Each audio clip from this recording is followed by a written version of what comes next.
దేవుడు మనతో మాట్లాడుతున్నది మరి ఈ నెల మొదటి ఆదివారం ఇది. ఆగస్టు నెలలో మొదటి ఆదివారంలోకి మనం అడుగుపెట్టాము. నూతన మాసము మరి నూతన ఆరాధనలో దేవాతి దేవుడు మనతోటి జెకర్యా గ్రంథం 2 అధ్యాయం 5 వచనం ద్వారా మాట్లాడుతున్నాడు. అందరూ కూడా మ్యూట్‌లో పెట్టుకోవాలి. మాట్లాడుతున్నాడు. మంచిది. దేవాతి దేవుడు ఏమంటున్నాడంటే జెకర్యా గ్రంథం 2 అధ్యాయం 5 వచనం. నేను దాని చుట్టూ అగ్ని ప్రాకారముగా ఉందును. నేను దాని మధ్యను నివాసినై మహిమకు కారణముగా ఉందును. ఇదే యెహోవా వాక్కు. ఏంటంట?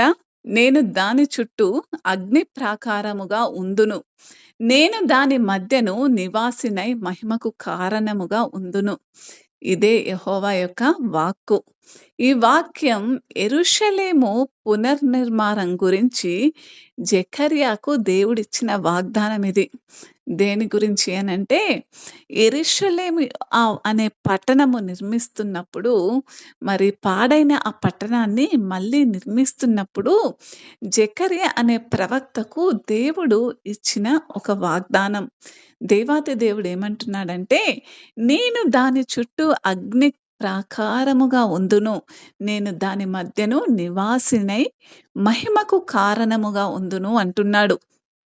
అంటే అగ్ని ప్రాకారముగా ఉంటే మరి అది చూడండి ఒక ఇంటి చుట్టూ అనుకుందాం. ఒక ఇంటి చుట్టూ ఒక అగ్ని ఒక ప్రాకారముగా ఎల్లప్పుడూ కూడా ఉన్నట్టయితే దాని ఉద్దేశ్యం ఏంటంటే లోపలున్న వారు ఎంతో సురక్షితముగా ఉంటున్నారు అని. అంటే శత్రువుల నుండి వారికి ఒక గొప్ప రక్షణ ఉంది అని. దాని మధ్య నివసించుట అంటే దేవుడు ప్రజల మధ్య సన్నిధిగా ఉంటాడు అని దాని ఉద్దేశం. మహిమకు కారణం అంటే దేవుని సన్నిధి వల్లే అంటే మరి ఇక్కడ దేవుడు దాని చుట్టూ అనంటే నూతన నిబంధన ప్రకారం చూసినట్టయితే ఈరోజు నువ్వు నేను ఒక కట్టబడుతున్న ఇశ్రాయేలు ఒక పట్టణంతోటి సమానము. దేంతో సమానమండి? కట్టబడుతున్న ఆనాడు జెకర్యా మరి పాడైపోయిన శిథిలము అయిపోయిన ఒక మరి యెరూషలేమును కట్టాలని ఆశపడ్డాడు. మరి అక్కడ దేవుడు నువ్వు నీ పని నువ్వు ప్రారంభించు. నేను నీకు ఒక ప్రాకారముగా ఉంటానని సెలవిస్తున్నాడు. మరి నేటి దినములో ప్రతి ఒక్క విశ్వాసితో కూడా మరి ఏ విశ్వాసి అయితే ఏ సేవకుడైతే దేవుని సేవకు నిమగ్నమై సమర్పించుకొని ముందుకు నడుస్తూ మరి ఎంతో చక్కగా మరి దేవునికి అనుగుణంగా నీతి న్యాయాలను అనుసరించి నడుస్తున్న ప్రతి విశ్వాసితో దేవాతి దేవుడు ఎంతో సూటిగా అంటున్న మాటలివే. ఏమంటున్నాడంటే నేను దాని చుట్టూ అగ్ని ప్రాకారముగా ఉందును. నేను దాని మధ్యన ఉండును. నివాసినై మహిమకు కారణమగుదును అంటున్నాడు. దేవుడు నీ చుట్టూ నీకు కాపుదలగా ఉంటాడంట. నీలో నివసిస్తాడంట. నీవు నీ అభివృద్ధికి, నీ ఆశీర్వాదానికి ఆయన కారణంగా ఉంటాడని తెలియజేస్తున్నాడు. చూడండి మరి 2 రాజుల గ్రంథం కనుక మనం చూసినట్టయితే అందరు తీయండి. 2 రాజుల గ్రంథం కనుక మనం చూసినట్టయితే మరి 2 రాజుల గ్రంథం 6 అధ్యాయం 12 వచనం గనక చూసినట్టయితే 17 వచనం 12-17 వరకు కూడా చూడొచ్చు. మరి మరి దేవాతి దేవుడు ఎంతో చక్కగా మరి అక్కడ ఎలీషా పట్ల ఆయన చేసిన గొప్ప కార్యములను ధ్యానిద్దాం. ఎంత అసలు మహోన్నతుడైన ఆ దేవుడు తనను అనుసరిస్తూ నడిచిన ఒక వ్యక్తిని ఏ విధంగా కాపాడుతాడో అక్కడ ఎంతో స్పష్టంగా ఉందండి. చూడండి 2 రాజుల గ్రంథం తీయండి అందరూ గూడా. 2 రాజుల గ్రంథము మనం తీసినప్పుడు 6 అధ్యాయంలో 2 రాజుల గ్రంథం మనం తీసినప్పుడు 2 రాజులు అందరూ గూడా తెరవాలి బైబిల్‌లు లేకపోతే కనీసం ఫోన్‌లో ఉన్నవాళ్ళు ఫోన్‌లోనైనా 2 రాజుల గ్రంథం 2 అధ్యాయం 12 వచనం చూద్దాం చూడండి. ఎలీషా అది చూచి నా తండ్రి ఇశ్రాయేలు వారికి రథమును రౌతులను నీవే అని కేకలు వేసెను. అంతలో ఏలియా అతనికి క్షమించండి 2 రాజుల గ్రంథం 6 అధ్యాయం 17 వచనం. యెహోవా 6 అధ్యాయం 15 వచనం. యెహోవా వీడు చూచున్నట్లు దయచేసి వీడు కళ్ళు తెరవమని ప్రార్థిస్తూ ఉంటున్నాడు. ఇక్కడ ఈ సందర్భంలో ఏం జరుగుతుందంటే, మరి దేవాతి దేవుడు ఈ సిరియా రాజుని పక్షాన మరి ఇక్కడ జరిగించిన ఒక అద్భుతమైన కార్యాన్ని మనం కొద్ది క్షణములు ఈరోజు ధ్యానించబోతున్నాము. మరి ఏం చేద్దున్నాం? మనము కొద్ది క్షణములు దేవాతి దేవుడు మరి జరిగించిన ఒక కార్యాన్ని మనం చూస్తూ ఉంటున్నాము. మరి ఈ సందర్భమును ఒక దోతాను పట్టణం అనొచ్చు. ఏంటండి? ఈ సందర్భం ఎక్కడ జరిగింది అని మనం చూసినట్టయితే, అది ఒక దోతాను అనే ప్రాంతంలో, ఒక పట్టణంలో జరిగింది. ఏం జరిగింది అంటే, ఆరాము రాజు అంటే సిరియా రాజు ఉండేవాడు. సిరియా రాజు ఇశ్రాయేలును యుద్ధంలో ఓడించాలనుకున్నాడు. ఏమనుకున్నాడండి? సిరియా రాజైన ఆరాము ఇశ్రాయేలు ప్రజలను యుద్ధంలో ఓడించాలనుకున్నాడు. ఎలీషా దైవ జ్ఞానం ద్వారా శత్రువుల యోజనను ఇశ్రాయేలు రాజుకు చెప్పేవాడు. మరి సిరియా రాజు ఒకవైపు, ఇశ్రాయేలు రాజు ఇంకొక వైపు. మరి సిరియా రాజుకి ప్రవక్తలెవరూ లేరు. ఒకవేళ ఉన్నా వాళ్ళు పూజించే దేవతల యొక్క ప్రవక్తలుంటారేమో. మరి ఇక్కడ చూసినట్టయితే ఇశ్రాయేలు రాజుకు ప్రవక్తగా ఉన్నవాడు మరి ఎలీషా అనే దైవ జ్ఞానం కలిగిన ఒక ప్రవక్త. మరి ఎల్లప్పుడు గూడా యుద్ధ సందర్భంలో రాజు ప్రతిసారి కూడా ఎలీషా దగ్గరికి వచ్చేవాడు. మరి నా పరిస్థితేంటి ఈ యుద్ధంలో? మరి మేలు జరిగిద్దా? లేదా? అని దైవజనుడి ద్వారా మరి సమస్తము కూడా తెలుసుకునేవాడు. శత్రువులు ఎలీషా కారణంగా ఓడిపోతున్నారని గ్రహించారు.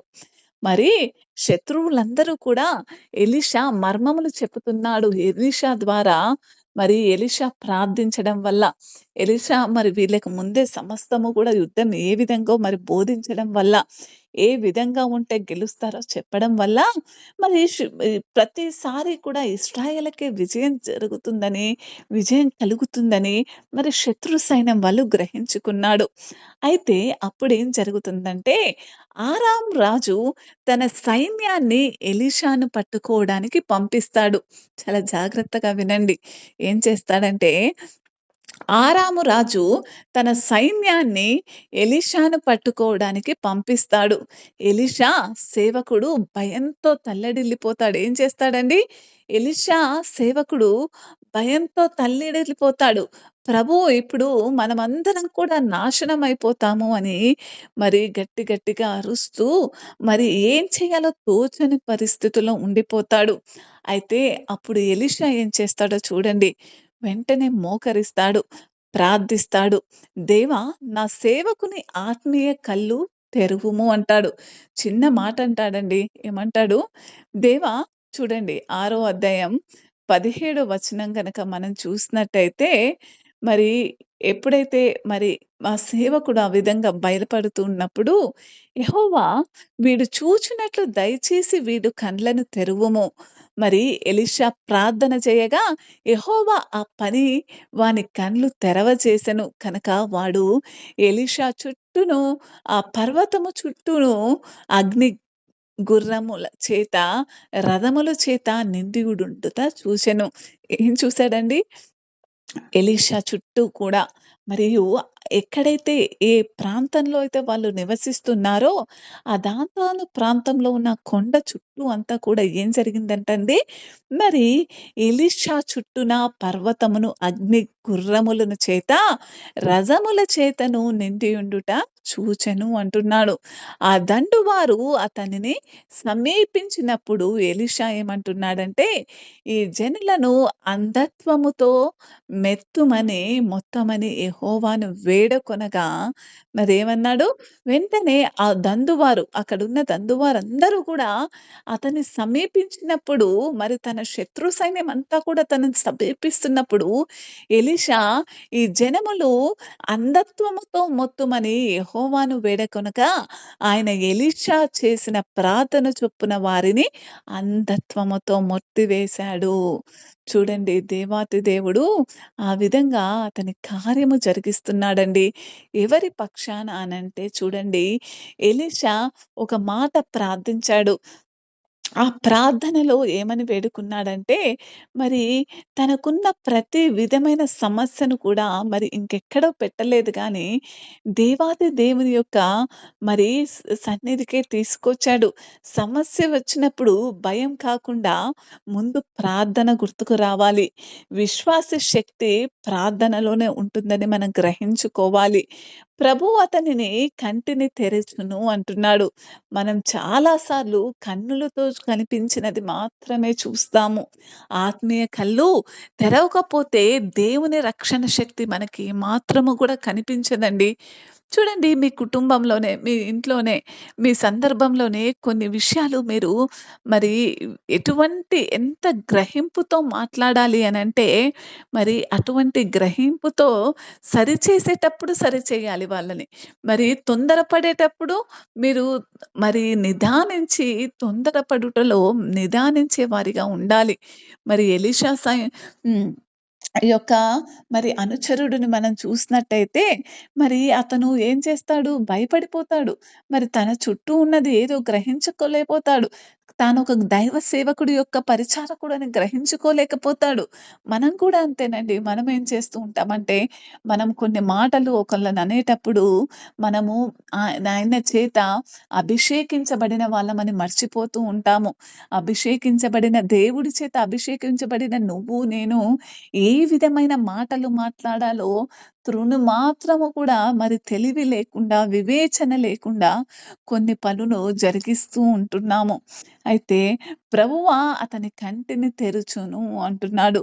మనం చాలా సార్లు కన్నీటితో కనిపించినది మాత్రమే చేస్తున్నాం కానీ, అతడు చూచెను అంటున్నాడు. దేవుడు మన ఆత్మీయ కళ్ళను తెరిస్తే భయం నమ్మకముగా మారుతుందనమాట.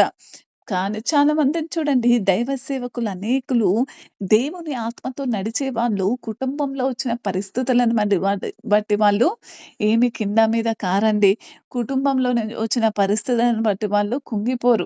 కుటుంబంలో నుంచి వచ్చిన పరిస్థితులను వాళ్ళు దిగజారరు. ఏమాత్రము భయముండదు. అంతే స్థిరంగా నిలబడుతూ ఉంటారు. అగ్ని రథములు మరియు గుర్రములు దేవుని దివ్య రక్షణ సైన్యమును సూచిస్తుంది. ఏమంటే ఇక్కడ ఎలీషా చుట్టూ కూడా ఒక అగ్ని ప్రాకారము వలె ఏ విధంగా ఉందో, అది ఒక దేవుని యొక్క దివ్యమైన రక్షణ అని మనం సూచించొచ్చు. అది రక్షణను సూచిస్తుందది. ఇశ్రాయేలు రక్షకునకు దేవుడు అదృశ్య దూతలను మనం పంపించినట్టు మనం చూస్తున్నాం. అవునా కాదా? అయితే జకర్యా రెండో అధ్యాయం 5వ వచనంలో కూడా చూసినట్టు అగ్ని ప్రాకారం లాంటి సాక్ష్యము ఇక్కడ మనం చూస్తూ ఉంటున్నాడు. అండి అదే విధంగా ఇంకో అనేక ఉదాహరణలున్నాయి. బైబిల్‌లో గనక మనం చూసినట్టయితే మరి యాకోబు బేతేలు వద్ద అదే అనుభవం పొందాడు. ఆదికాండం 28వ అధ్యాయం 12వ వచనంలో ఆకాశానికి ఎక్కిన మెట్లు దూతలు రావడం, పోవడం చూస్తూ ఉంటున్నాడు. ఇది దేవుని యొక్క అదృశ్యమైన రక్షణగా మనం చూస్తున్నాం. అయితే దేవుడు దానియేలు విషయంలో సింహాల గుహలో పడినప్పుడు 6వ అధ్యాయం 22వ వచనం దేవుని దూత సింహాల నోళ్లను మూసి రక్షించాడు. ఎలీషా సేవకుడు చూసిన రక్షణ సైన్యం ఇదే విధంగా ఉంది. చూడండి పేతురు జైల్లో వేయబడ్డాడు. అపోస్తుల కార్యం 12వ అధ్యాయం 7వ వచనంలో దేవుని దూత వచ్చి బంధనాల నుండి మరి అతనికున్న ప్రతి విధమైన బంధకాల నుంచి విడుదల చేశాడు. దేవుని అదృశ్య సహాయం ఎల్లప్పుడూ కూడా విశ్వాసులకు ఉంటుందనే ఈ వాక్యం ఒక ఉద్దేశము. అయితే భయానికి బదులుగా మనం మన హృదయాలలో ఉంచుకోవాల్సింది విశ్వాసము. సమస్యలతో నిండినప్పుడు మన కళ్ళు పరిస్థితిని మాత్రమే చూడగలుగుతాయి. ప్రార్థన ద్వారా దేవుడు ఆత్మీయ కళ్ళను తెరుస్తాడు. దేవుని రక్షణ అనేది ఎల్లప్పుడూ కూడా ఉంటుంది. మనం చూడకపోయినా మన చుట్టూ సైన్యంలా కాపాడుతూనే ఉంటాడు. కీర్తనలు ఈ 34 అధ్యాయం 7 చరణంలో కూడా దావీదు భక్తుడు ఇదే మాట అంటాడు. ఎల్లప్పుడూ కాపాడే దేవుడని. ప్రతి పరీక్ష వెనుక నువ్వు దేవునితో నడిచినట్టయితే ఒక దైవికమైన రక్షణ నీ జీవితంలో నువ్వు చూస్తావు. అందుకనే దేవాతి దేవుడు ఏమంటున్నాడంటే, ఎలీషా ఒకవేళ దేవుడు నీ జీవితంలో ఒక రక్షణగా ఉండాలని నువ్వు ఆశపడుతున్నావా? ఎలీషా ఒక మాట అంటాడు. నువ్వు ప్రార్థించాలి. క్రైస్తవులు ప్రార్థన ద్వారానే తమ జీవితాలలో ఉన్న అనేక భయాలను ఏం చేయగలరంటే అధిగమించగలరు. మన జీవితంలో సమస్యలు వచ్చినప్పుడు భయపడకూడదు. ఆత్మీయ కళ్ళు తెరవమని మనం దేవుని సన్నిధిలో మొరపెట్టే వారిగా ఉండాలి. అటువంటి ఆత్మీయ కళ్ళలో నుంచి మనకు స్పష్టత కలగజేయమని ప్రభువుని వేడుకునే వారంగా ఉండాలి మనం. అయితే చూడండి, దేవుడు మన రక్షకుడు. గోడ వంటి వాడన్నది మీరు గుర్తుంచుకోవాలి. మన జీవితంలో శత్రువులు, పరీక్షలు, భయాలు ఉన్నా ఆయన ఆత్మీయ అగ్ని ప్రాకారం మాదిరిగానే మనల్ని కాపాడుతూ ఉంటాడు. మనకు విజయం వస్తే అది మన శక్తి వల్ల కాదు. దేవుడు మన మధ్య ఉన్నాడు కాబట్టే మన ద్వారా ఆయన మహిమపరచబడాలి కాబట్టి మనకు విజయాన్ని అందిస్తున్నాడు. కీర్తనకారుడు మరి ఈ విధముగా దేవుడు మన జీవితాలలో కూడా ఒక ప్రాకారముగా మరి మరి జెకర్యా ఇక్కడ మరి యెరూషలేము నువ్వు తిరిగి కట్టేటప్పుడు దేవుడు ఏ విధంగా అయితే నేను నీకు అగ్ని ప్రాకారములాగా ఉంటానని వాగ్దానం చేస్తున్నాడో, మన జీవితాలలో కూడా దేవుడు అటువంటి వాగ్దానం మనకు చేయాలంటే ఏం చేయాలో చూద్దాం చూడండి. 28 కీర్తన 6 వచనం. యెహోవా నా విజ్ఞాపనలని ఆలకించి ఉన్నాడు. ఆయనకు స్తోత్రము కలుగును గాక. ఈ విధమైన ప్రార్థన చేయాలంట. దావీదు తన ప్రార్థనలకు దేవుడికి సమర్పించినందుకు కృతజ్ఞతా గీతాలను పాడుతూనే ఉంటాడండి. దేవుడు మన ప్రార్థనలు వింటాడు, సమాధానమిస్తాడు. నిజమైన విశ్వాసి ప్రార్థనకు జవాబం వచ్చినప్పుడు కాదు గానీ ప్రార్థించినప్పుడే అది నెరవేరిందని నమ్మి కృతజ్ఞతాస్తుతులు చెప్తా ఉంటాడంట. చూడండి ఏం చేయాలి మనము? చాలా జాగ్రత్తగా అర్థం చేసుకోండి ఈ వాక్యాన్ని. యెహోవా ని నా విజ్ఞాపనదని ఆలకించియున్నాడు అంటున్నాడు. మనమందరం కూడా ఇటువంటి ప్రార్థన చేయగలిగే ప్రార్థన అనుభవం మనకుండాలి. నువ్వు ఒక సమస్య కొరకు దేవుని సన్నిధిలో మోకరిల్లావనుకో, ఈరోజు మరి మన దగ్గరున్న శ్రీనివాస్ భద్రే ఉద్యోగం నిమిత్తము కుటుంబ సమస్యను బట్టి అక్కడ మోకరిల్లాడనుకోండి. మరి దాని ఉద్దేశ్యం ఏంటి? యెహోవా నా విజ్ఞాపనదని ఆలకించియున్నాడు. అంటే దేవుడు మనం చేస్తున్న ప్రతి ప్రార్థనను వింటున్నాడు అని ముందే నమ్ముతున్నాడతను. అవునా కదా? యెహోవా నా విజ్ఞాపనదని ఆలకించి ఉన్నాడు. మనలో కూడా ఇంతటి విశ్వాసం ఉండాలండి. ఈరోజు ఈ సంఘంలో కూర్చున్న అనేకులలో మరి ఇటువంటి విశ్వాసంలో సడలిపోతున్నారంట. ప్రార్థనైతే చేస్తున్నారు. మరి ఎందుకు అనేక దినముల నుంచి ప్రార్థించినది పొందలేకపోతున్నారు అంటే, మీరు విశ్వసించలేకపోతున్నారు అంతే.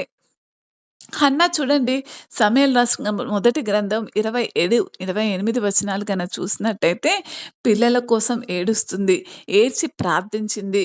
దేవుడు సమాధానం ఇచ్చినప్పుడు వెంటనే ఏం చేసిందండి తర్వాత మనం చూసినట్టయితే, ఆయనకు మరి ఎప్పుడైతే పొందుకుందో, ఆయనకు స్తోత్రమును కలుగును గాక అంది. ఇంకా పొందుకోకముందే ఆయనకు అనేక భక్తులు స్తోత్రము కలుగును గాక అని మరి ఏమన్నారు? మరి ఆయన సన్నిధిలో మోర స్తుతులు, స్తోత్రములు ఆయనకి చెల్లించారు. హన్న పిల్లల కోసం ఏడ్చి ప్రార్థించింది. దేవుడు సమాధానమిచ్చినప్పుడు ఆనందంతో స్తోత్రం చెల్లించింది. దానియేలు 6 అధ్యాయం 10 వచనంలో మరి సింహాల గుహలో పడినప్పటికీ దేవుడు కాపాడక మరి స్తోత్రము చెల్లిస్తున్నాడు. మరి క్రైస్తవ జీవితానికి అన్వయం ఏంటంటే ప్రార్థనలో విశ్వాసం అవసరం. ప్రార్థించడం కాదు గానీ, ప్రతి విశ్వాసికి ప్రార్థన ఎంత ముఖ్యమో, ప్రార్థిస్తున్న నీకు విశ్వసించడం అంతకన్నా ముఖ్యము. ప్రార్థనలో విశ్వాసం అవసరం. దేవుడు జవాబు ఇచ్చినప్పుడు మన ప్రజల ముందు ఆయనకు మహిమ ఇవ్వాలి. మరి మన జీవితం కృతజ్ఞతా సాక్ష్యం కావాలి అన్నదే దేవుని యొక్క ఉద్దేశమండి. తర్వాత చూడండి, మరి ఏం చేస్తున్నారు? మీరు ప్రార్థిస్తున్నారు కానీ విశ్వాసం లేని మే ప్రార్థన దేవుడు వినడండి. విశ్వాసము లేని ప్రార్థన దేవుడు మరి అసలు ఫలింప చెయ్యడు. అందుకనే మీరు అడిగినవన్నీ కూడా పొందుకున్న వారిని నమ్మాలని మరి నూతన నిబంధనలో కూడా చెప్పబడుతుంది. ఇంకొక లోపముంది చూడండి. కీర్తనకారుడు 49 కీర్తన 4 చరణంలో అంటున్నాడు దేవుడు, గూఢార్థము గల దానికి నేను చెవియొగ్గి ఇ యొగ్గెదను. సితార తీసుకొని నా మరుగు మాట బయలుపరచెదను అంటున్నాడు. మరి ఏంటంట? గూఢార్థము గల దానికి నేను చెవియొగ్గి యొగ్గెదను. నేను చెవియొగ్గెదను. అంటే దీని అర్థం ఏంటంటే 49 కీర్తన 4 చరణం ద్వారా మాట్లాడుతున్నాడు. దేవుని యొక్క మూడో మాట ఇది. ఇక్కడ దీనికి అర్థమేంటంటే, గూఢార్థము గల దానికి నేను చెవియొగ్గెదను. అంటే ఇది ఆత్మీయ జ్ఞానం మన బోధన గురించే. అంటే గూఢార్థం అంటే ఏంటంటే, దేవుని యొక్క వాక్యాన్ని మీరు ధ్యానిస్తున్నారా లేదా అంటున్నాడు దేవుడు స్పష్టంగా. దేవుని యొక్క వాక్యంలోని లోతైన సత్యాలు మరి మీరు గ్రహిస్తున్నారా? లేకపోతే బైబిల్ చదివేటప్పుడు ఉట్టిగా పైకి పైన అట్లా చదువుకుంటూ ఎళ్ళిపోతున్నారా? చెవియొగ్గడం, ధ్యానం వినడం, ఆత్మీయంగా శ్రద్ధ కలిగి ఉండడమే చెవియొగ్గడం అంటే ఇక్కడ. మరి ఈ 2 కూడా చేసిన తర్వాత మనము ఆయనకు ఆరాధనతో సత్యాన్ని ఆయన సన్నిధిలో మొదట ఏం చేయాలండి? ఆయనకి వెల్లడి చేయాలి. ఎప్పుడైతే నువ్వు ప్రార్థన చేద్దామని దేవుని సముఖంలో కూర్చున్నావో, మొదట నీ హస్తములో బైబిల్ తీసుకో. కొద్ది మాటలు దేవుని ప్రత్యక్షత ద్వారా తీసుకొని కొద్ది మాటలు చదువుకో. ఎప్పుడైతే ఆ మాటలు నువ్వు చదువుకొని నువ్వు ఆ మాటలను ధ్యానించి, అందులో నుంచి సారాన్ని తీసుకొని, మరి ధ్యానించడానికి ఇంకా అధికమైన సమయం ఇచ్చి, మరి ధ్యానిస్తూ ఉంటావో, అప్పుడు దేవుడు ఖచ్చితంగా నీతో మాట్లాడతాడండి. అలా ధ్యానించిన కొద్దిసేపటికి నువ్వేం చేయాలంటే, మరి సితార తీసుకొని నా మరుగు మాట బయలుపరిచెదను అంటున్నాడిక్కడ దావీదు భక్తుడు.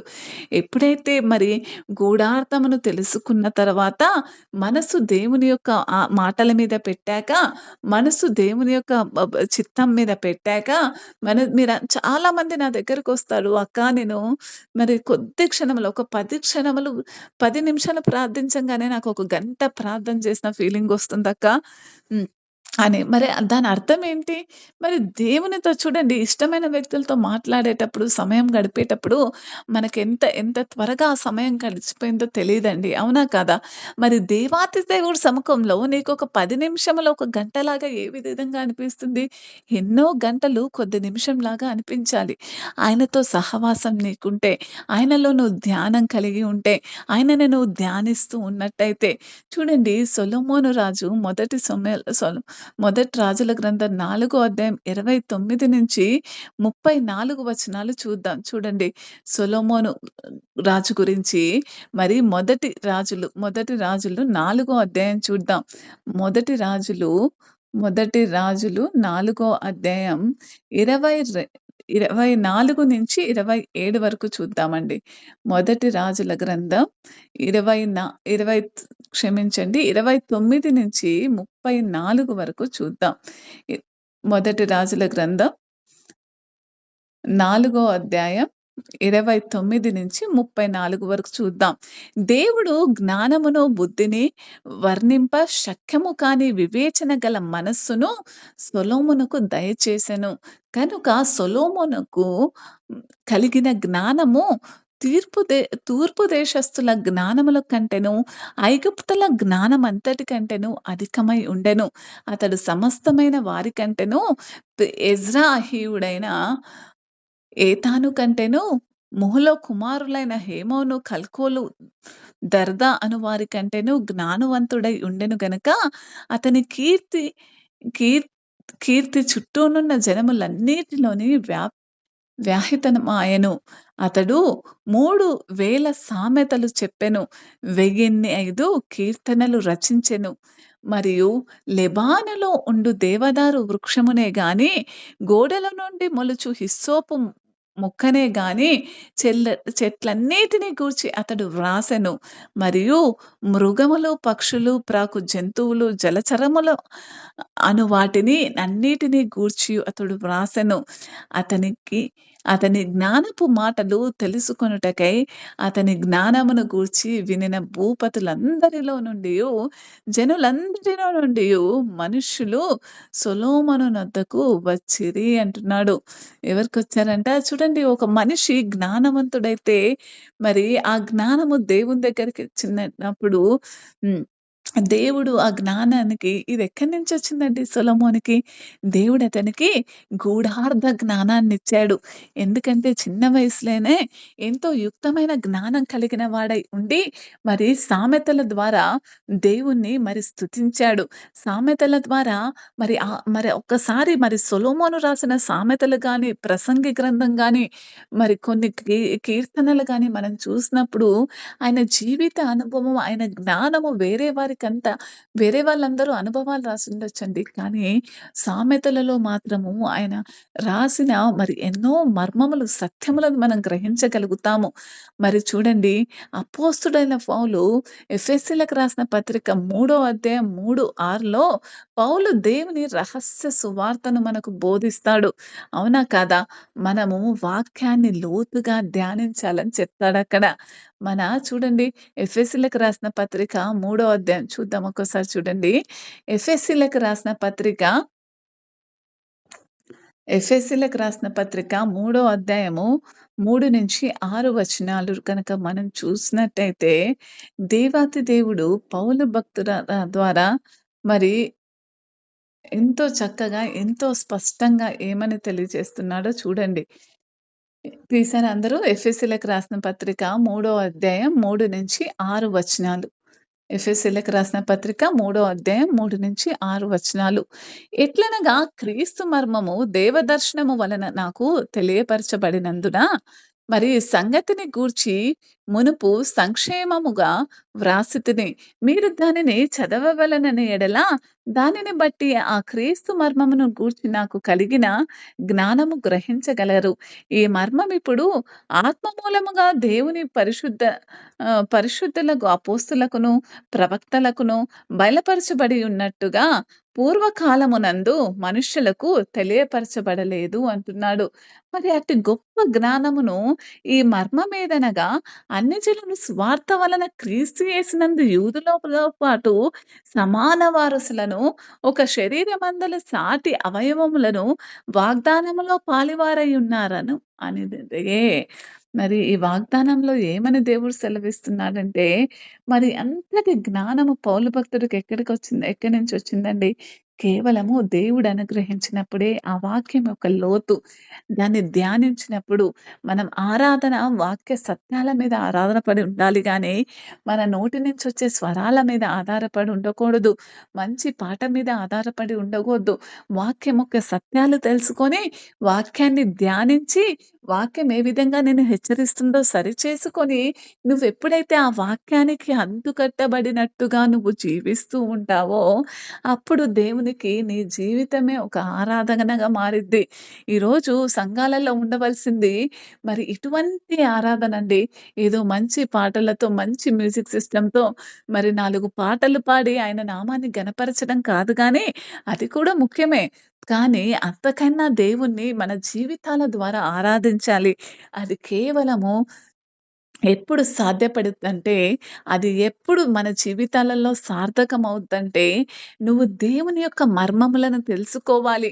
పరిశుద్ధ గ్రంథం మన చేతిలో పట్టిన ఈ పరిశుద్ధ గ్రంథం యొక్క మర్మము నీ హృదయానికి గోచరమవ్వాలి. మరి నువ్వు దాన్ని ధ్యానించాలి. నువ్వనుకుంటున్నావేమో, ఈరోజు కొద్ది క్షణములు బైబిల్ 5 నిమిషాలు, 10 నిమిషాలు చదవడానికే సమయం లేదు. అరే! నేను ధ్యానించాలంటే ఏ విధంగా ధ్యానిస్తానని, ఒకటే వచనం చదువు, ఒక అధ్యాయం చదువు ఒక రోజులో. ఆ అధ్యాయాన్నే నువ్వు ఆ రోజంతా కూడా ధ్యానించు. ఏ పని చేస్తున్నా దానిలో అది నీ జీవన సంబంధమైన విధములలో అది ఏ విధంగా గలుగుతున్నావో ఒకసారి నువ్వు ధ్యానించుకో. మరి ధ్యానించినప్పుడే వాక్యం యొక్క విలువ తెలిసినప్పుడే, వాక్యానికి నువ్వు అంటు కట్టబడినప్పుడే దేవాతి దేవుడిని నువ్వు నిజముగా తెలుసుకోగలుగుతావు. అప్పుడే ఆయన సన్నిధి నీకు అగ్ని ప్రాకారము వలె నీకు మరి మేలుగా ఉంటుంది. మార్కు సువార్త 2 అధ్యాయం 7 వచనం చూడండి. వారు ఇతడు ఇట్లెందుకు చెప్పుచున్నాడు? దేవదూషణ చేయుచున్నాడు. మరి దేవుడొక్కడే తప్ప మరి పాపమును క్షమించగల వాడెవడని వారు ఎందుకు మరి ఎవడని తమ హృదయములో ఆలోచించుకొనిరి అంటున్నాడు. ఏమంటున్నాడు?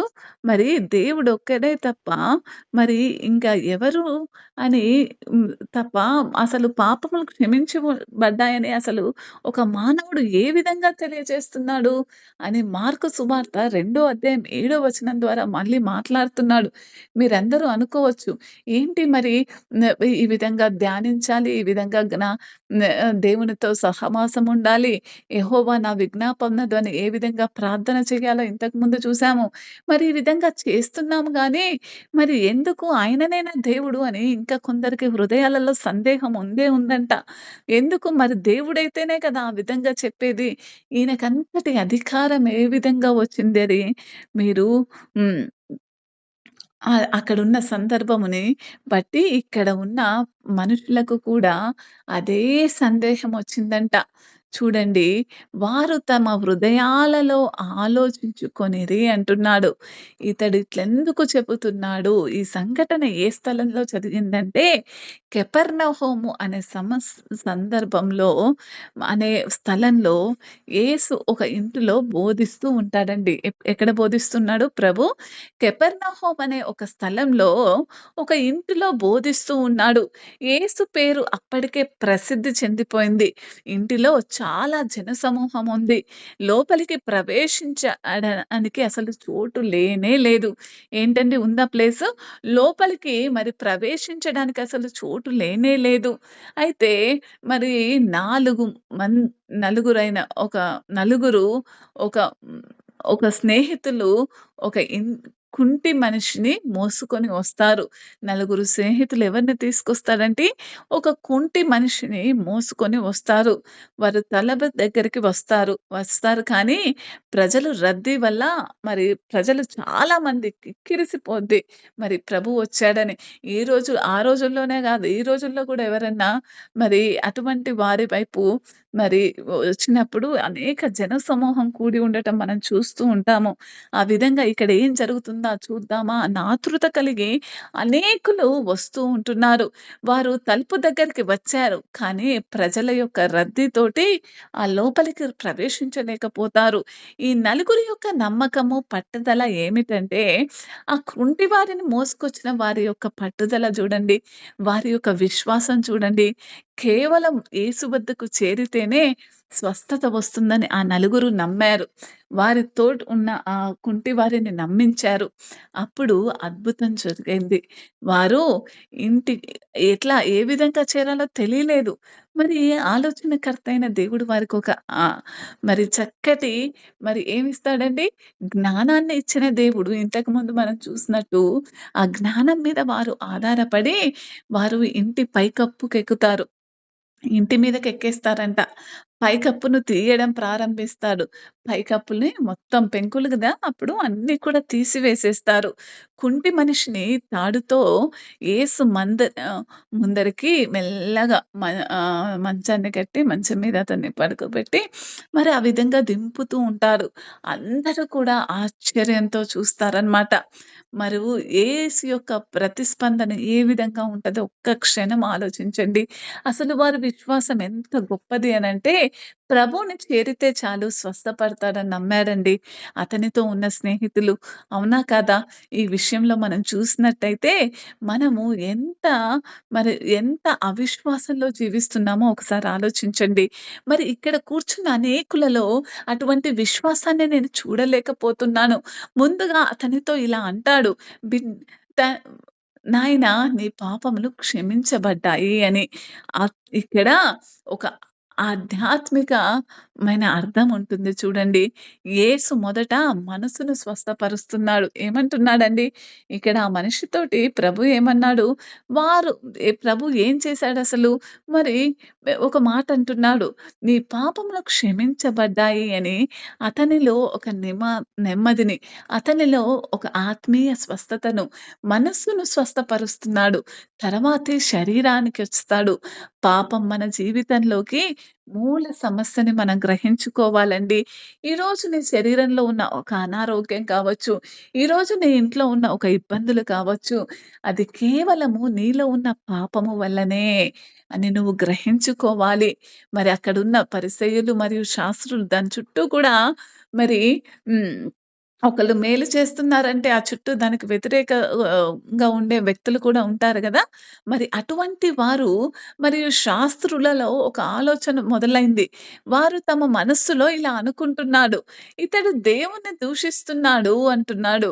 పాపమును క్షమించగలిగేది దేవుడు మాత్రమే కదా! అంటున్నాడు. ఇది ఇప్పుడు మనం ధ్యానిస్తున్న వాక్యము. వాళ్ళు యేసు దేవుణ్ణి నమ్మట్లేదు. ఏం నమ్మలేదండి? వాళ్ళు యేసే దేవుడని నమ్మలేదు. వాళ్ళ ఆలోచనలు ఏ విధంగా ఉంటున్నాయి? యేసు దైవత్వాన్ని తిరస్కరిస్తున్నాడు. ప్రభు యేసు యొక్క దైవత్వాన్నే నువ్వు తిరస్కరిస్తున్నావు. ఈరోజు సంఘంలో నువ్వు ప్రతి విశ్వాసికి నేను చెప్పేదేంటంటే, నువ్వు ఈ సంఘం వదిలిపెట్టి వెళ్ళిపోతున్నావా? అయితే చూసుకో మరి నువ్వు ఏ విధముగా మరి క్రీస్తు నువ్వక్కడున్న పాస్టర్‌ని వదిలివేయట్లేదు గానీ, నువ్వక్కడున్న సంఘాన్ని విడిచిపెట్టట్లేదు గానీ, మరి దేవుని యొక్క దైవత్వాన్నే నువ్వు తిరస్కరిస్తున్నావు అని దాని అర్థమిస్తుంది. మరి ఎందుకండి చూడండి, యేసు వారి ఆలోచనను తెలుసుకున్నాడు. ఏమనుకున్నాడు? యేసు వారి హృదయాలోచనలకే సమాధానమిస్తున్నాడు. మరి ఏమంటున్నాడు? ఇంక దేనికి కాదు. మరి ఈరోజు నువ్వు ఒక విశ్వాసితో సమాధానంగా లేవా? సంఘ కాపరిగా ఉంటున్న నువ్వు, నీ మాటల చేత వారిని బాధ పెడుతున్నావా? ఈ మాటలు ఎవరికీ తెలీదనుకుంటున్నావా? అయితే దేవుడు నీతో స్పష్టంగా మాట్లాడుతున్నాడండి ఈరోజు. ఏమంటున్నాడంటే, "నీ పాపములు క్షమించబడ్డాయి" అంటున్నాడు. గత నిమిషం వరకు కూడా నువ్వు అటువంటి స్వభావాన్ని కలిగి ఉన్న నీవు, నిన్ను నేను క్షమిస్తున్నాను అని సూటిగా చెప్తున్నాడు. లేచి నడుచుకోమని చెప్పడం సులభమా? మరి అద్భుతాలు జరిగించే దేవుడిని కలిగున్నామండి. లేచి నీ మంచాన్ని తీసుకొని ఇంటికి వెళ్ళు అంటున్నాడు ఆ మనిషితో. కుంటి మనిషి తక్షణమే లేస్తాడు, నడుస్తాడు. అందరూ ఆశ్చర్యపడి దేవుణ్ణి అప్పుడేం చేస్తాడు? మహిమపరుస్తాడు.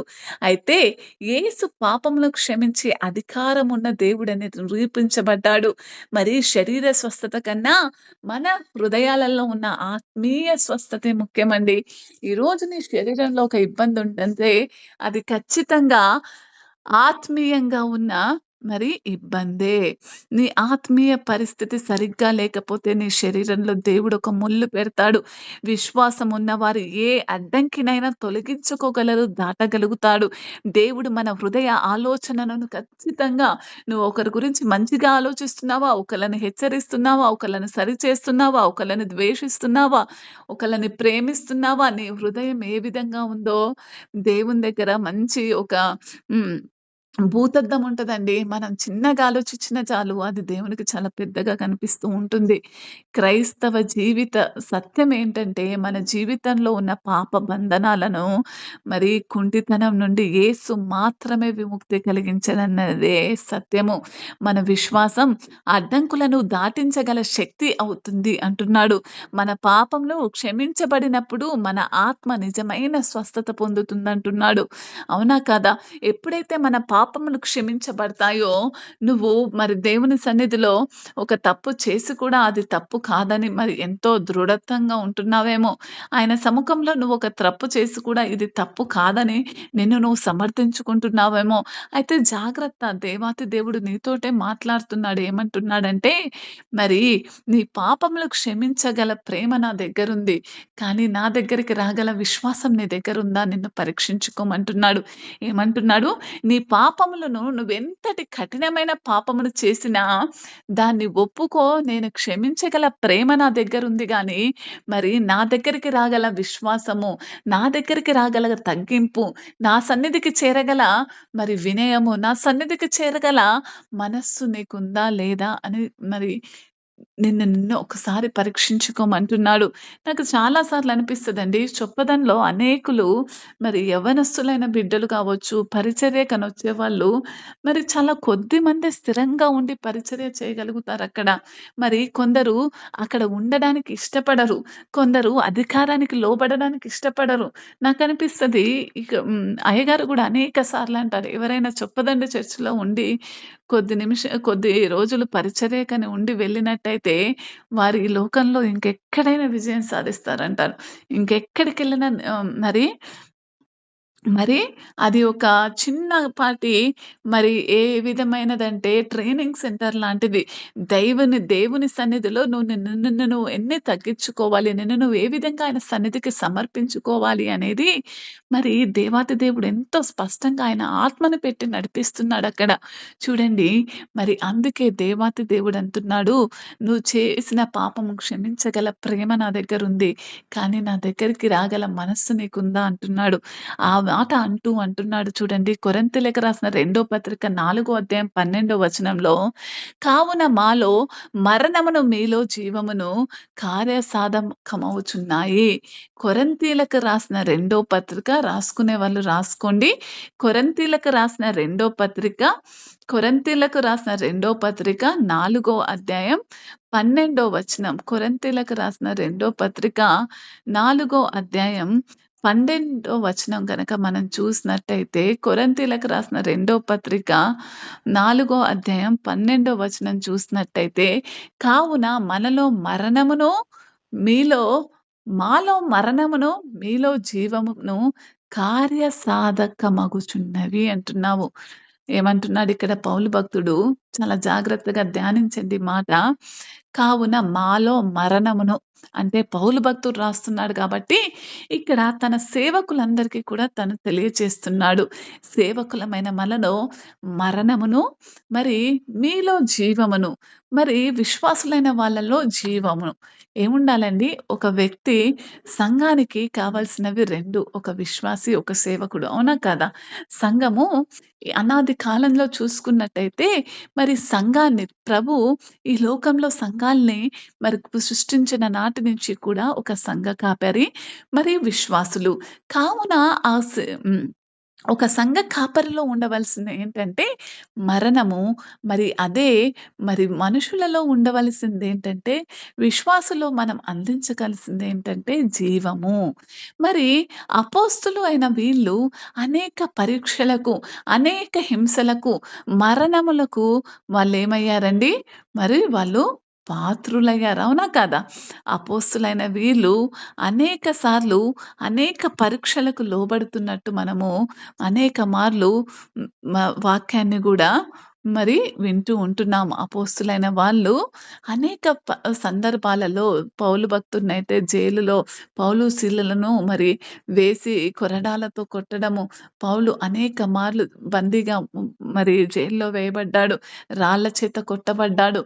ఇవన్నీ పరిస్థితులు కూడా మరి ఎప్పుడు ఇవన్నీ నువ్వు సేవకు సమర్పించుకుంటున్నావంటే, నువ్వు మరణించిన వారిగానే ఉండాలి. ఏ విధంగా ఉండాలండి?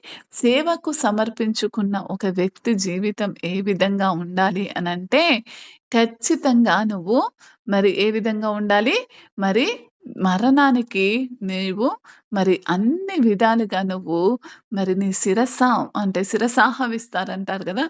మరి ఆ పర్టిక్యులర్ వర్డ్ మరి ఏంటంటే ఒబీడియన్స్ అన్నమాట. ఒబీడియన్స్ ఇంగ్లీష్‌లో చెప్పినట్టయితే ఒబీడియన్స్ అంటాం. మరి అటువంటి మరి ఒబీడియన్స్ అనేది నువ్వు నీ జీవితంలో దేవుని సన్నిధిలో నువ్వు చూడపించగలే వ్యక్తిగా ఉండాలని దేవుడు సెలవిస్తున్నాడు. మరి చూడండి హ్మ్. అదే మాటను గనక మనము ఎంతో జాగ్రత్తగా ధ్యానించినట్టయితే, దేవాతి దేవుడు ఇంకా క్షుణ్ణంగా మాట్లాడుతున్నాడు మనతో. ఇదే మాట ద్వారా. మరి ఏమంటున్నాడంటే చూద్దాం చూడండి. మరి యేసుక్రీస్తు యొక్క త్యాగాన్ని గుర్తు చేసుకోమంటున్నాడు. సేవకుడైన నువ్వు ఒక దృఢంగా నించోవాలంటే, వారి త్యాగం ద్వారా ఇతరులకు జీవం ఉండాలి. నువ్వు నీ నీ జీవితాన్ని చూడండి కొవ్వొత్తి కరిగిపోతూ ఉంటుంది. కానీ ఈ లోకానికి వెలిగిస్తూ ఉంటుంది. ఆఖరి నిమిషం గూడా తపిస్తూనే ఉంది. తన చుట్టూ ఉన్న వాటికి వెలుగివ్వాలంటుంది. అంటే సువార్త ద్వారా మనము వేరే వాళ్ళకి జీవంనివ్వాలి. నువ్వు అనుభవించిన మరణమును నువ్వు చంపుకొని పరువు సన్నిధిలో మోకరిల్లిన చేసిన ప్రతి ప్రార్థనలో వేరే వారికి జీవమిచ్చే విధంగా ఉండాలి. యేసుక్రీస్తులో త్యాగము ప్రతి ఒక్క సేవకుడిలో ఉండాలి. ఏ విధంగా అయితే ఒక గోధుమ గింజనో లేకపోతే ఒక విత్తనాన్ని నువ్వు భూమిలో నాటుతావు. ఆ విత్తనం చనిపోతేనే ఆ చెట్టు మొలుస్తుంది. లేకపోతే ఆ పంట వస్తుంది. యేసు మరణం వల్ల మనకు జీవం మాత్రమే వస్తుందన్నది మీరు గ్రహించుకోవాలి. ఏం గ్రహించుకోవాలండి? యేసు మరణం వల్ల మాత్రమే మనకు జీవం వస్తుంది. పౌలు జీవితం చూసినప్పుడు అవునా కాదా? మరి పౌలు జీవితంలో కూడా మళ్ళీ అపోస్తులైన పౌలు మరి దేవుని కోసం ఏ విధంగా జీవించాడో మనకు తెలుసు. మరి యోహాను సువార్త 12వ అధ్యాయం 24వ వచనం చూడండి. నిజముగా, నిజముగా నేను మీతో చెప్పుచున్నాను, గోధుమ గింజ భూమిలో పడిపోయి చనిపోకపోతే అది ఒంటరిగా ఉండును. కానీ అది చనిపోతేనే అనేక పండ్లను కలుగజేయును. అవునా కాదా? ఇంతే గదా!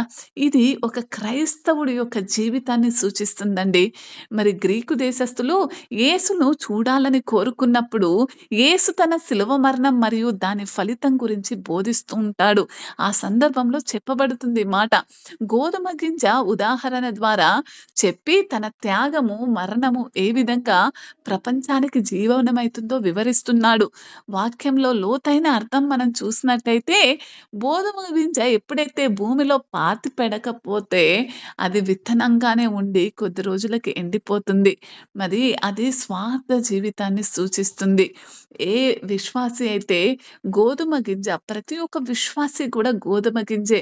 ఎప్పుడైతే ప్రతి ఒక్క విశ్వాసి తనలో ఉన్నవన్నీ చంపుకోకపోతే అది ఒక వ్యర్థమైన స్వార్థపు జీవితాన్ని నువ్వు జీవిస్తూ ఉన్నట్టు. లోబడే తత్వం నీలో లేకపోతే, లోబడే గుణము నీలో లేకపోతే, ఒక మాట అన్నారు కదా అని నువ్వు హ్మ్. ఈరోజు నిన్ను నువ్వు కృంగదీసుకున్నట్టయితే ఖచ్చితంగా నీ ఇంటి వారే కావచ్చు, నీ సొంత బంధువులే కావచ్చు, నీ చుట్టూ ఉన్న తల్లిదండ్రులే కావచ్చు, నిన్ను ఒక మాట హెచ్చరిస్తేనే మరి ఈరోజు లోబడని తత్వం సొంత పిల్లలే ఒక మాట అంటే ఓర్చుకోవట్లేదండి. చూడండి అటువంటి సంఘ కాపరివైన నువ్వు నీ పెదాలను బట్టి ఎట్లా కాచుకోవాలో చూసుకోవాలి. మరి స్వార్థపు జీవితానికి మరి నువ్వు వదిలివేయాలి. చనికిపో చనిపో చనిపోతే అంటే అర్థమేంటంటే స్వార్థము, సౌకర్యము, స్వప్రయోజనం వీటన్నిటిని కూడా విడిచిపెట్టాలండి. గోధుమ గింజ ఏమనిపిస్తది? అసలు దాని సుఖాన్ని ఏం కోరుకోదు. లోపలికి పోతే గాలి కూడా ఆడదు. మరి దాని మీద ఇంకొంచెం మట్టేసేస్తాం, నీళ్లు పోస్తాము. ఏమాత్రం కంఫర్ట్ లేని జీవితం అది జీవిస్తది మట్టిలో. అవునా కాదా? దానికి స్వార్థం ఉండదు. సౌకర్యం చూసుకోదు. సప్రయోజనం అసలే కోరుకోదు. కానీ యేసు విషయంలో ఏం జరిగిందంటే ప్రభు కూడా మనలానే జీవితం అనుభవించి ఈ మూడిటిని కూడా పక్కన పెట్టేసి శిలువ మరణానికి పాత్రుడయ్యాడండి. మరి నీలో ఉన్న ఒక పాత మనిషిని రోమీలకు రాసిన పత్రిక 6వ అధ్యాయం 6వ వచనం ప్రకారం నీలో ఉన్న ప్రతి విధమైన పాత స్వభావాన్ని చంపేసే ఈరోజు నేనంటున్నానేంటంటే నువ్వెప్పుడు గతమును గురించి ఆలోచిస్తున్నావా? నీ చుట్టూ ఉన్న వాళ్ళ స్వభావాన్ని గురించి ఆలోచిస్తున్నావా? నీ చుట్టూ సన్నిధిలో ఉన్న అనేకులను గురించి ఆలోచిస్తున్నావా? కాదు. నువ్వు చూడవలసింది కేవలం దేవుని వైపే చూడు. అనేక పండ్లను కలుగజేయను. ఎప్పుడైతే నువ్వు ఒక విశ్వాసిగా ఉన్నా, సేవకుడుగా ఉన్నా, నువ్వు గోధుమ గింజ వలె చనిపోతేనే తప్ప అనేక మనుషులకు నువ్వు జీవంనివ్వవు. అనేక మరి గోధుమ గింజలను నువ్వివ్వాలి అనంటే, గట్టిగా నువ్వు లేవబడాలి అనంటే, నువ్వు ముందు చనిపోవాలి. యేసు చనిపోవడం వల్ల మనకు రక్షణ వచ్చింది. సువార్త ప్రపంచమంతా వ్యాపించడం వల్ల మన జీవితంలో త్యాగ జీవితం అనేది మరి ఈరోజు అనేక మంది క్రైస్తవులు దేవునికి మహిమార్థకరమైన జీవితాన్ని జీవిస్తున్నారండి. అంటే దాని అర్థం ఏంటంటే హ్మ్. అంటే దానర్థమేంటంటే, దేవుడు గోధుమ గింజలుగా అనేకులను మరి, మరి ఇన్‌స్పైర్ చేశారు. వాటి జీవితం నుంచి వారికి అనేక పోలికలను నేర్పించాడు. ఒక స్టెఫెను అవునా కాదా? ఒక పౌలు జీవితం. మరి గోధుమ గింజ వలె తండ్రి తన సొంత కుమారుణ్ణి మన కోసం అర్పించిన యేసుక్రీస్తు యొక్క జీవితం మనకు ఈ త్యాగపూరితమైన జీవితాన్ని నేర్పించాలి.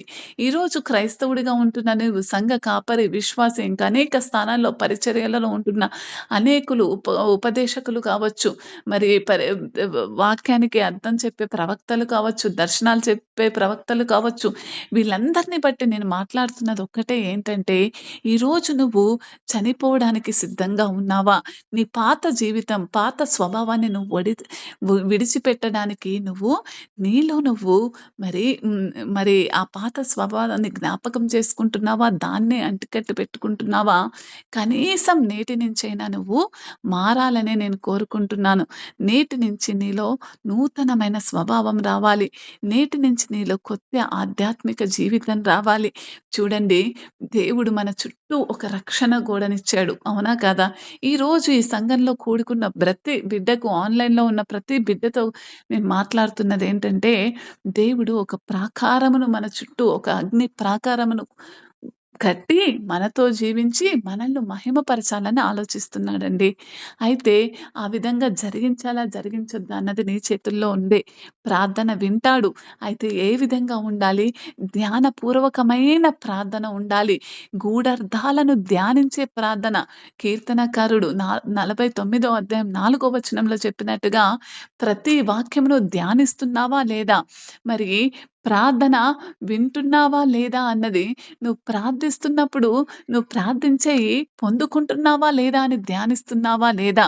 యేసు మాత్రమే పాపులను క్షమిస్తాడన్నది ముఖ్యమండి. ఈ లోకంలో ఇంకెక్కడికెళ్ళినా నీకు మరి, మరి అటువంటి క్షమాపణ జరగదు. ఈరోజు నలుగురికి చెప్పుకోలేని ఒక బాధ నిన్ను చిదిమేస్తుందా? బాధ నిన్ను నలిపేస్తుందా? అటువంటి వ్యతిరేక నీ హృదయంలో ఉందా? మరి అది కేవలము ప్రభు సన్నిధికి చేరితేనే నీకు క్షమాపణ కలుగుద్ది. నీ చీకటి పాపములను కూడా క్షమించగల గొప్ప దేవుడు అయిన నిజమైన క్రైస్తవుడు తన జీవితాన్ని త్యాగం పెట్టి ఇతరులను జీవిస్తాడన్నదే ముఖ్యం. ఈరోజు అటువంటి క్రైస్తవ జీవితం నీకుంటే దేవుడు నీ చుట్టూ ప్రాకారముగా ఉంటాడని మాట్లాడుతున్నాడు. మరి దేవాతి దేవుడిచ్చిన మాటల్ని బట్టి చిన్న ప్రార్థన చేసుకుందాం. కళ్ళు మూసుకున్నట్టయితే ఈ మాటల్ని బట్టి ఒప్పుకుందాం. దేవా, మహాపరిశుద్ధుడగు దేవా, ప్రభా, మరి మీకే వందనాలు తండ్రి. మీకే స్తోత్రములు, స్తుతులు తండ్రి. మహాగణుడవైన దేవా, పరిశుద్ధుడా, దేవుడు మన చుట్టూ కూడా మరి ఓ విశ్వాసి, ఓ సోదరి సోదరులారా, నిజంగా మీరందరూ కూడా ఇదే విధంగా కళ్ళు మూసుకోండి, ఒప్పుకోండి. దేవుడు మన సన్నిధిలో, మన సమక్షంలో, మన ఇంటి చుట్టూ, మన కుటుంబం చుట్టూ, మీరెక్కడున్నా మీ పిల్లల చుట్టూ, వారి హాస్టల్‌లో ఉంటుంటే వారి చుట్టూ, మీరు ఇంకెక్కడున్నా కూడా ఆయన ఒక అగ్ని ప్రాకారం వలె ఉండాలనుకుంటున్నాడు. దేవుడు మన చుట్టూ ఒక రక్షణ గోడను కట్టాలని ఆశపడుతున్నాడు. జెకర్యా గ్రంథం 2 అధ్యాయం 5 వచనం ద్వారా ఆయన మన ప్రార్థనలను వింటాడు. మరి నిజంగా ఇక్కడ కీర్తనకారు అడిగినట్టుగా, ప్రభా, మరి మీరు ప్రభువు సన్నిధిలో మోకరిల్లి మరి ఆలోచిస్తున్నయన్నీ కూడా, ప్రార్థిస్తున్న ప్రతి విన్నపమును కూడా మరి మీ జీవితంలో నెరవేరుతుందని మీరు విశ్వసించినప్పుడు దేవుడు ఆ కార్యం జరిగిస్తాడు. వాక్యంలోని గూఢార్థాలను ధ్యానించాలి. వాక్యాన్ని చదివి విడిచిపెట్టడమే కాదు, అది మన హృదయం అనే పలక మీద ముద్రించబడాలన్నదే దేవుని యొక్క ఉద్దేశము. యేసు మాత్రమే మన పాపాలను క్షమిస్తాడన్నది మీరందరూ కూడా గ్రహించుకోవాలి. ఎటువంటి పాపము, మరి ఒక చిన్న మరక వంటి పాపము కూడా దేవుణ్ణి మన సన్నిధికి రానియ్యలేదు. ఏ పాపము కూడా లేకుండా ప్రతి నిత్యము నిన్ను నువ్వు పరీక్షించుకుంటున్నట్టు వాక్యాన్ని ధ్యానించుకోమని మిమ్మల్ని గోజాడుకుంటున్నాను. నిజమైన క్రైస్తవుడు తన జీవితాన్ని త్యాగంగా పెట్టి ఇతరులకు జీవం పోస్తాడు. నిజంగా అటువంటి క్రైస్తవ జీవితం ఉంటున్నావా? లేకపోతే మాట మాటికి నోటి మాటల చేత పడిపోతున్నావా? మాట మాటికి నోటి మాటల చేత కృంగిపోతున్నావా? ఒకసారి నిన్ను నువ్వు పరీక్షించుకో. ఒకసారి నిన్ను నువ్వు సిద్ధపాటు చేసుకో. ఒకసారి నిన్ను నువ్వు ప్రభు సముఖంలో నువ్వు నడిచే వారిగా ఉండమని బతిమాలుకుంటున్నాను. యేసు నామములో ప్రార్థిస్తున్నాను తండ్రి. ఆమేన్.